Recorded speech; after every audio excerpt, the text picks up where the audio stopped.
Welcome to Masters of Product Management, powered by Sequent Learning Networks, a show that provides extraordinary insights for product managers who want to go faster and farther in their product management careers.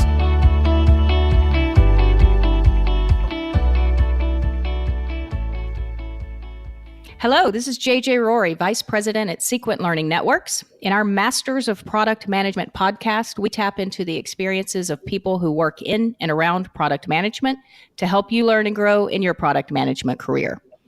Our discussion today centers around something that all of us deal with daily: succeeding in product management and innovation while our industries and markets are changing around us.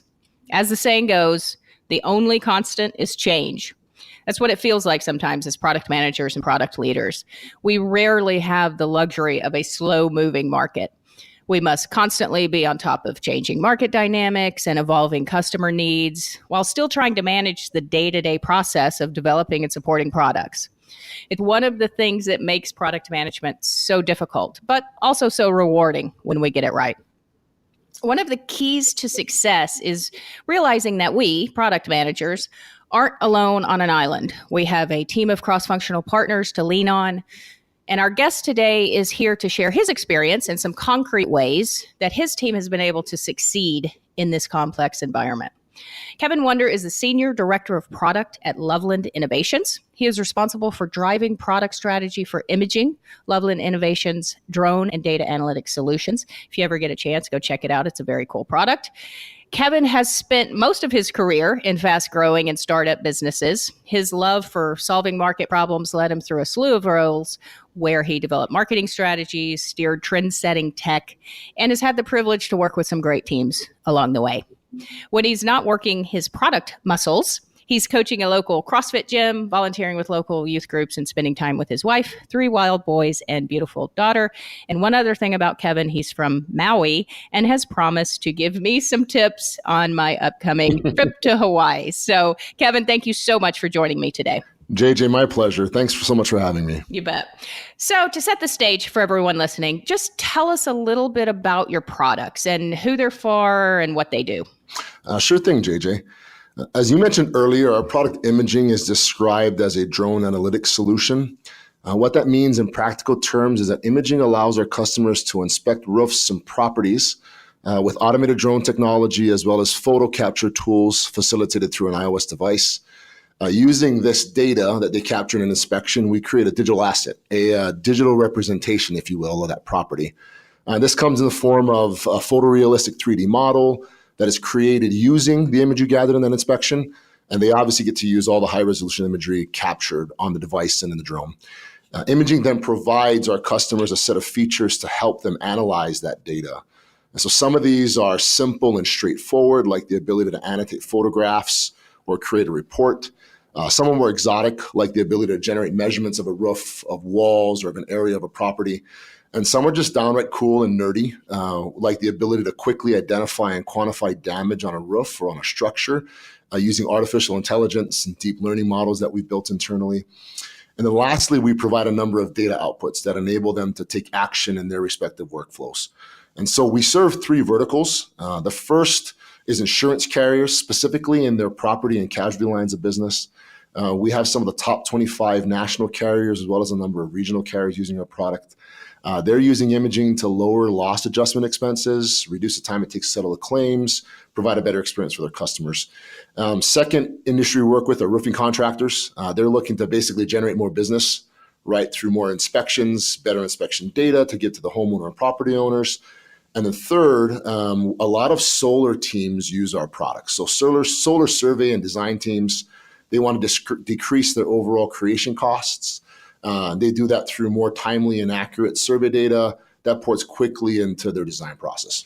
That's great. Thanks for sharing that. That helps, I think, kind of set the stage. So it sounds fascinating, right? So you're actually disrupting some legacy industries, if you will, as well as maybe kind of touching into some newer industries like solar. And I can only imagine that it's a very fast moving type of industry and type of world you live in. So Yeah, that it absolutely. is. So as you and I have discussed in the past, we're big believers in the importance of having a cross-functional product team to help manage the business of a product or a product line. Your organization has been very successful in utilizing a cross-functional steering committee model. So I've enjoyed learning more about your success there. Can you share with the audience about that steering committee? How did it start within Loveland? Yeah. I think the concept behind it's rather simple. It's stuff that you read in a textbook. It's also things that you folks coach in your seminars and such. But essentially, we have a meeting once a week where we gather stakeholders from an organization or from our organization to discuss and literally to steer the direction of our product. Some of those little, I guess, steering motions are short-term things, reactive to a specific deal, reactive to a specific change in technology, or they're long-term concepts as we think about our product and our vision of our product and where we're going with our roadmap. To me, it's like a real-life example of how Venn diagrams work, right? We bring the voices who represent product and technology capabilities with the voices who represent our customer and the voices who represent business needs. So you're looking at our executive leadership team, you're looking at our development managers, you're looking at all of our industry leads, as well as our customer support QA teams. And essentially, the goal of that meeting is to ensure that we create the appropriate overlap in this Venn diagram of product capabilities, market needs, and customer needs. And so, I think that lots of companies, and these are stakeholders in a company that tend to sit in unique silos.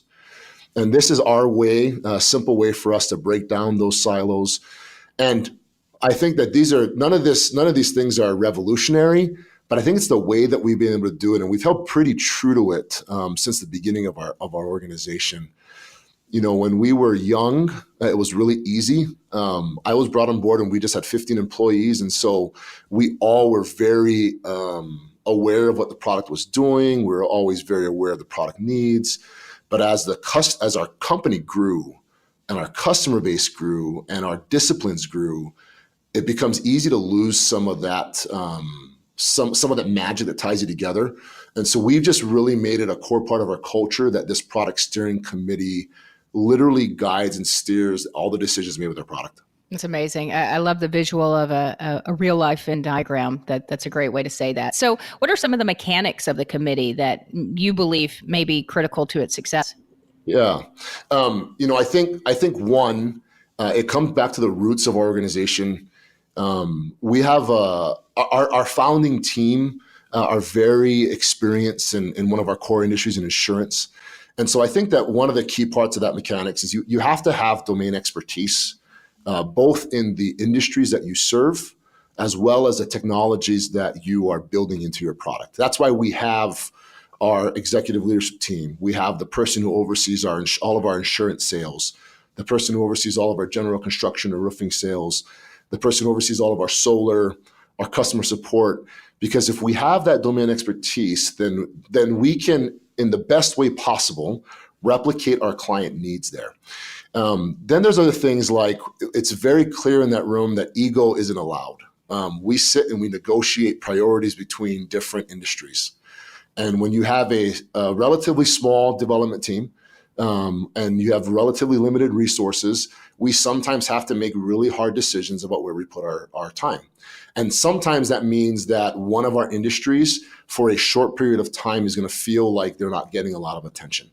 Our industry leaders put their egos aside because they recognize it's for the betterment of the organization.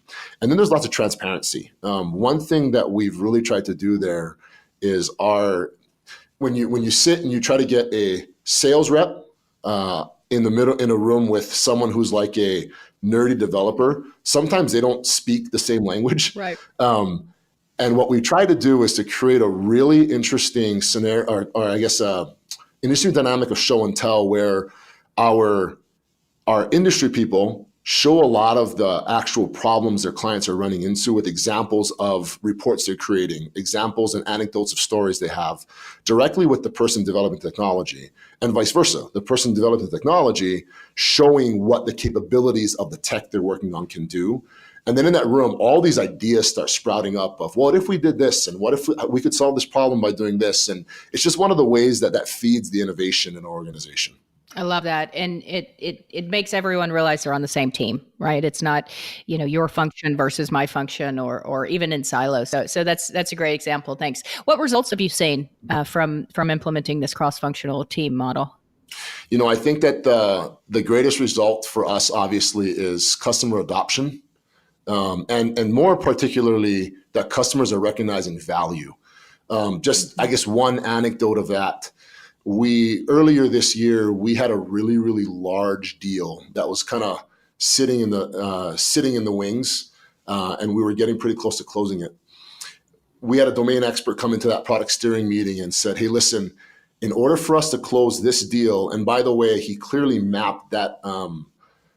He clearly mapped a good amount of revenue to 3 very specific changes we needed to make in a portion of our app.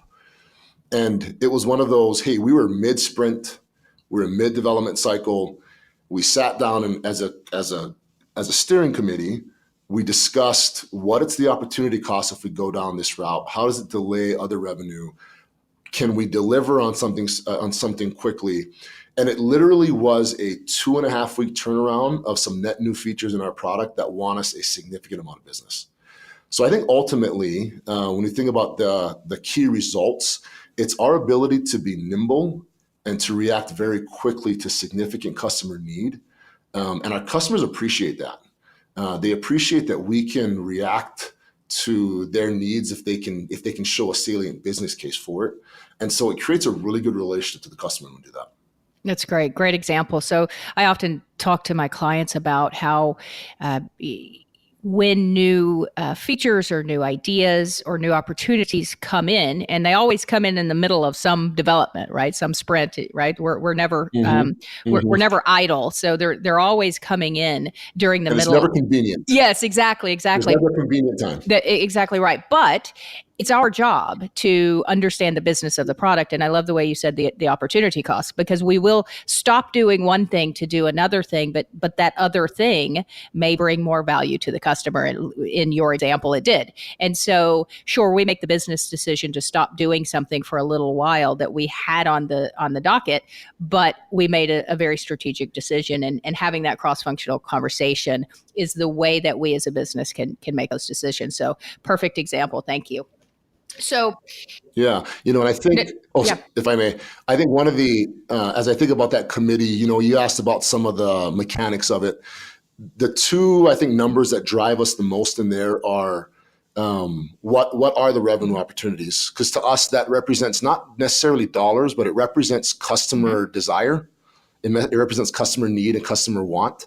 And then what are the opportunity costs? And a lot of our conversation are based around those 2 metrics, so that we can really understand how it's going to impact our customers and then our company. Yeah, that's great. I think more organizations need to look at it that way. And at the end of the day, it's simple. It doesn't always end up as simple as it is, but those 2 metrics are the key ones. So thank you. So I have maybe a chicken and an egg question for you. It sounds like through this model, collaboration has become a core tenet of the culture there. Is that the case, or do you believe that you already had a collaborative culture to begin with, and maybe that allowed for this type of committee to take hold and gain traction? That's a great question. And I've actually been thinking a lot about that over the last couple of weeks. I think that the idea of a customer-centric view on our product has always been a core tenet of our company. At the beginnings of a product like ours, when we first came to market, the mandate was pretty clear. It was, hey, let's figure out how to do an inspection with the drone. And that was the first thing that we had to figure out.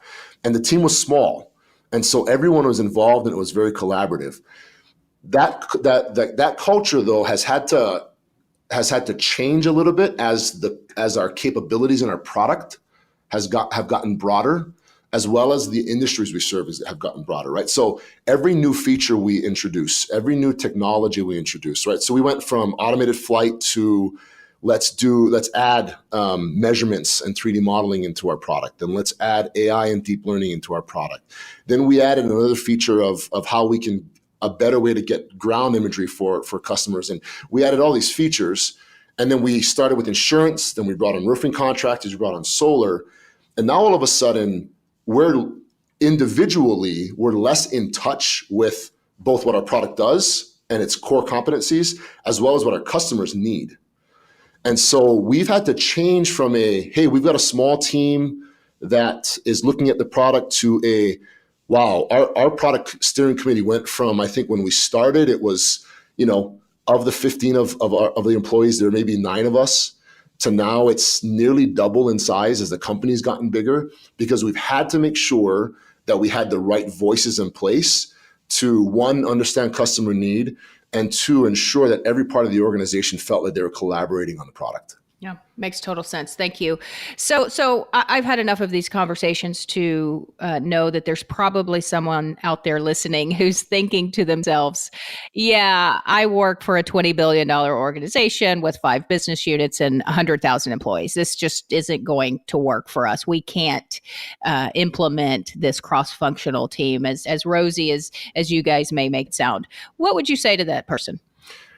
This may sound like a pretty naive statement, but I think my response would be, I don't know how you can't afford not to keep doing that. Mm-hmm. I recognize that products get into a bit of a groove, right? For lack of better terminology, when you get to critical mass, the product just works, and customers start morphing their workflow and their ideas of how it should work to your preference. Where that gets scary, though, is that as technology innovates around you, if you're not collaborating the way that you need to, and you're not hearing your customers' needs appropriately, and that's not getting back to the right people, I think it's really easy to get out of touch.